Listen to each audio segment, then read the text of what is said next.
Film industry వాస్తవానికి film industry అంతా ఎక్కడ ఉంటుంది? హైదరాబాద్లో ఉంటుంది. ఫిల్మ్ నగరు, జూబ్లీ హిల్స్, మొత్తం అక్కడంతా ఏరియా అంతా అదే ఎక్కువ ఫిల్మ్ ఇండస్ట్రీ వాళ్ళే ఉంటారు. ఇప్పుడు సడన్గా ఫిల్మ్ ఇండస్ట్రీ హైదరాబాద్ నుంచి ఆంధ్రప్రదేశ్ తీసుకురావడం అంత సాధ్యమా? జగన్మోహన్ రెడ్డి ప్రయత్నం చేశారు. వైజాగ్ వెళ్ళిపోతే అక్కడ అందరికీ మీకు ఇళ్ల స్థలాలు ఇస్తాము, ఫ్లాట్లు ఇస్తాము, ఇల్లు కట్టుకోవడానికి సబ్సిడీ ఇస్తాము, ఇలా రకరకాలుగా చెప్పుకొచ్చారు. కానీ ఫిల్మ్ ఇండస్ట్రీ కదిలిందా? ఆయన ఉన్నంతసేపు ఎవరూ రాలేదు. షూటింగ్లకు అనుమతిస్తామని అని చెప్పారు. ఇప్పుడు మళ్ళీ కూటమి ప్రభుత్వం కూడా ఆ ప్రయత్నం చేస్తోంది. చిత్ర నిర్మాణ సంస్థలను ప్రోత్సహించేందుకు రాష్ట్ర ప్రభుత్వం నూతన విధానాలను అందుబాటులో తీసుకొస్తుంది అనేది సినిమాటోగ్రఫీ శాఖ మంత్రి కందుల దుర్గేష్ చెప్పుకొచ్చారు. హైదరాబాద్ నుంచి సినీ పరిశ్రమ రాష్ట్రానికి రావాలని కోరుకున్నారు. రాష్ట్రంలో స్టూడియోల నిర్మాణానికి, డబ్బింగ్ థియేటర్లకు ఏర్పాటుకు రాయితీపై భూములు అందిస్తామని చెప్పారు.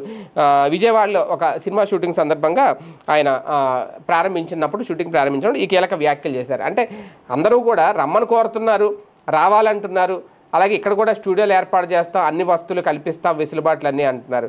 కానీ హైదరాబాద్తో పోల్చి సేమ్ అలాంటి ఫెసిలిటీస్ ఇక్కడ రావాలి అంటే ఎంత టైం పడుతుంది?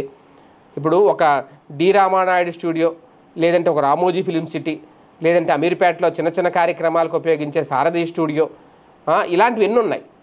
ఇప్పుడు ఫిల్మ్ ఇండస్ట్రీ మొత్తం ఇక్కడికి రావాలంటే అలాంటివన్నీ ఇక్కడ కనిపించాలి, అలాంటివన్నీ ఇక్కడ ఉండాలి, అలాంటి లొకేషన్స్ అన్నీ ఇక్కడ ఉండాలి. ఎన్ని ఉన్నాయి హైదరాబాద్లో ఫిల్మ్ ఇండస్ట్రీకి?